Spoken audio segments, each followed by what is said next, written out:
Hi అండి, ఎలా ఉన్నారు అందరూ? నేను మీ ఉషాబాలా. ఈరోజు నేను మీకు చూపించబోయే రెసిపీ గవ్వలు ఎలా చేయాలి అని. సో స్టార్ట్ చేద్దామా?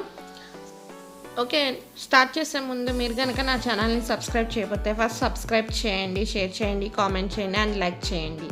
Please guys, please subscribe my channel. Okay, నేను ఇప్పుడు ఒక పెద్ద బౌల్ గోధుమ పిండి తీసుకున్నాను. మీరు తీసుకునేటట్లయితే 2 చిన్న బౌల్స్ గోధుమ పిండి తీసుకోండి. ఓకే, నేను ఇప్పుడు అందులో వాటర్ యాడ్ చేసుకుంటూ కొంచెం కొంచెంగా ఓకే పూరి పిండి ఎలా కలుపుకుంటామో అలా కలుపుకుంటున్నాను. ఓకే, నేను ఇప్పుడు కొంచెం నూనె తీసుకొని ఆ నూనెని నేను కలుపుకున్న పూరి పిండిలో వేస్తున్నాను. కొంచెం వేసి కలిపాను. ఓకే, ఇది అతుక్కోకుండా, చేతులకు అతుక్కోకుండా ఉండడానికి మాత్రమే నూనె. ఓకే, ఇప్పుడు ఆ కలుపుకున్న పూరి పిండిని చిన్న చిన్న ఉండలుగా చేసి పక్కన పెట్టండి. ఓకే, ఇప్పుడు ఈ ఉండలన్నీ చేసేలోపు మనం పొయ్యి మీద పాకం పట్టుకుందాం. సో పాకానికి కావాల్సింది బెల్లం. మీరు పంచదారతో చేస్తున్నారో అయితే పంచదార, బెల్లం. నేను బెల్లంతో చేస్తున్నాను, సో బెల్లం తీసుకుంటున్నాను. ఓకే, 1 కప్పు బెల్లానికి 1/2 గ్లాస్ ఆఫ్ వాటర్ పోసి దాన్ని కరగబెట్టాను. ఓకే, అది కరుగుతుంది. ఒక తీగ పాకం వచ్చేంత వరకు పొయ్యి మీద ఉంచండి. ఓకే, ఇప్పుడు నేను ఈ ఉండలన్నీ చేయడం అయిపోయింది. తర్వాత గవ్వం చెక్క తీసుకొని ఈ గవ్వలన్నిటిని దాని మీద ఒత్తుకుంటాను. ఓకే, ఇది గవ్వల చెక్క. మీకు ఏ స్టీల్ షాప్స్లో అయినా దొరుకుతుంది. ఓకే, స్టీల్ సామాన్లు అమ్మే షాప్లో దొరుకుతుంది. ఓకే, దానికి నూనె రాయండి. నూనె రాసి తర్వాత ఒక ఉండ తీసుకొని ఆ ఉండని ఈ చెక్క మీద పెట్టి ప్రెస్ చేయండి. ప్రెస్ చేసి రొటేట్ చేయండి, తిప్పండి.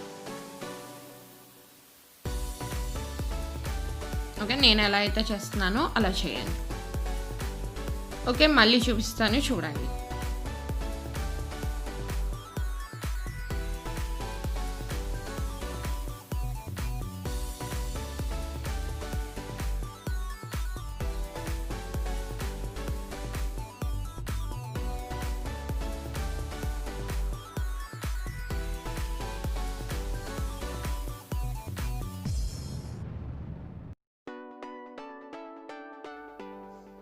ఓకే, ఇలా అన్ని గవ్వలు రెడీ చేసుకున్నాక మీరు పొయ్యి మీద ఒక బాండి పెట్టండి. పెట్టి దానిలో నూనె పోసి హీట్ చేయండి.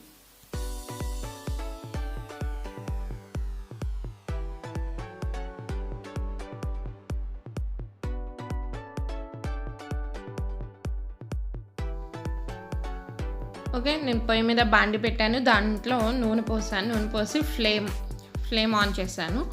ఆన్ చేసిన తర్వాత ఆ నూనె హీట్ అయ్యేంత వరకు వెయిట్ చేయండి. ఓకే, ఇప్పుడు నూనె హీట్ అయింది. ఆల్రెడీ నేను నూనెని కొంచెం హీట్ చేశాను, మీకు చూపించడం కోసం మళ్ళీ చూపిస్తున్నాను. సో ఇప్పుడు నూనె హీట్ అయింది. హీట్ అయిన తర్వాత ఈ గవ్వలు చేసుకున్నాం కదా, సో ఆ గవ్వలన్నిటినీ దానిలో ఒక్కొక్కటిగా వేయండి. వేసి రోస్ట్ చేయండి, వేయించండి.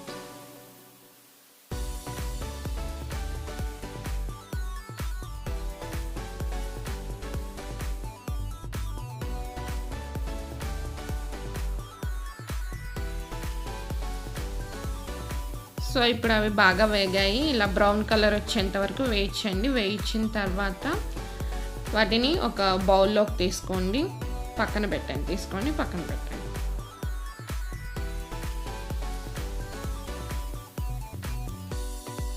ఓకే, ఇప్పుడు నాకు పాకం కూడా కంప్లీట్ అయిపోయింది. ఒక తీగ పాకం వచ్చేంత వరకు. ఓకే, తీగ పాకం ఏం రావక్కర్లేదు, జస్ట్ అది మెల్ట్ అయ్యేంత వరకు ఉంచండి, చాలు. ఓకే, ఇప్పుడు మెల్టెడ్ పాకంలో ఈ గవ్వలన్నిటినీ వేయండి, లేదంటే ఆ గవ్వలున్న బౌల్లోనే ఆ పాకాన్ని పోయండి. ఓకే, నేను గవ్వలున్న బౌల్లోనే పాకాన్ని పోస్తున్నాను. సో నాకు పాకం ఎక్కువైనట్టు అనిపించింది. సో ఆ పాకాన్ని వేరే దేనికైనా యూజ్ చేసుకోవచ్చు. సో అందుకని నేను గవ్వలున్న బౌల్లోనే పాకాన్ని సరిపడినంత పోస్తున్నాను. ఓకే,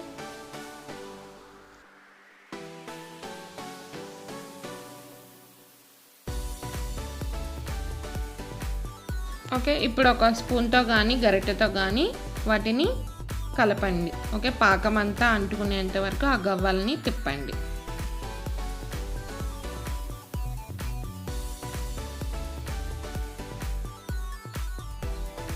ఓకే, ఇప్పుడు ఈ గవ్వల రెసిపీ అనేది రెడీ అయింది. ఇప్పుడు ప్లేట్లోకి కానీ ఒక బౌల్లోకి కానీ తీసుకొని సర్వ్ చేయండి. ఓకే, ఈ వీడియో మీకు నచ్చినట్లయితే షేర్ చేయండి, కామెంట్ చేయండి, లైక్ చేయండి అండ్ సబ్స్క్రైబ్ చేయండి ఫ్రెండ్స్. ఓకే, మరొక వీడియోతో మళ్ళీ కలుద్దాం. బాయ్.